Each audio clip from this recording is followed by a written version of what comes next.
Shalom, cher ami, merci de me retrouver pour cette méditation. 1 Samuel 15, verset 22 fera l'objet de notre méditation de ce jour, intitulée « Et Dieu créa les maths ». Lisons donc le verset du jour. Samuel dit, « L'Éternel trouve-t-il du plaisir dans les holocaustes et les sacrifices, comme dans l'obéissance à la voix de l'Éternel. Voici l'obéissance vaut mieux que les sacrifices, et l'observation de sa parole vaut mieux que la graisse des béliers. » 1 Samuel 15, verset 22. Certains collégiens et lycéens, n'ayant pas la bosse des maths, s'imaginent quelque temps qu'il leur suffit de connaître leurs théorèmes et principes pour réussir. Ils réalisent très vite que ce n'est pas suffisant et que pour réussir, ne serait-ce qu'un minimum en mathématiques, une des rares solutions consiste à multiplier les exercices afin d'enregistrer la méthode et de l'acquérir. Il en va de notre vie spirituelle comme des mathématiques ou de notre vie physique. Pour vivre, nous devons bien sûr respirer, nous nourrir, c'est-à-dire manger et boire, mais aussi travailler et faire de l'exercice physique et mental.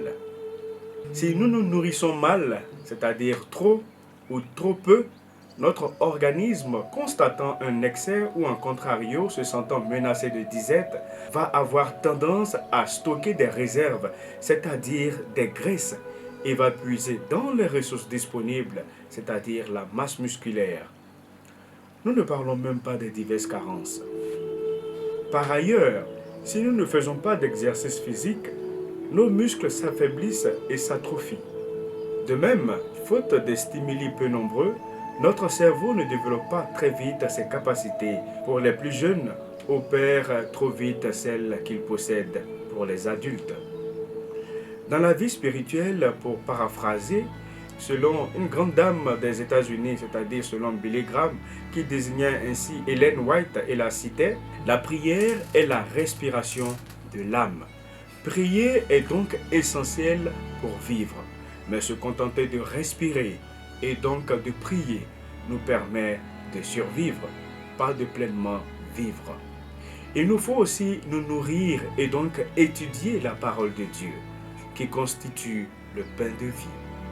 Il nous faut ensuite faire de l'exercice, ce qui revient à mettre en pratique la parole de Dieu. Et plus nous faisons de l'exercice, plus nous avons besoin d'oxygène. Et donc plus notre respiration s'accélère et d'une bonne alimentation. Celui qui prétend prier beaucoup mais sans s'exercer à la pratique est semblable à un homme qui, tout en étant endormi, respire mais ronfle en faisant inconsciemment de l'apnée. Mettez en pratique la parole et ne vous bornez pas à l'écouter, en vous trompant vous-même par de faux raisonnements.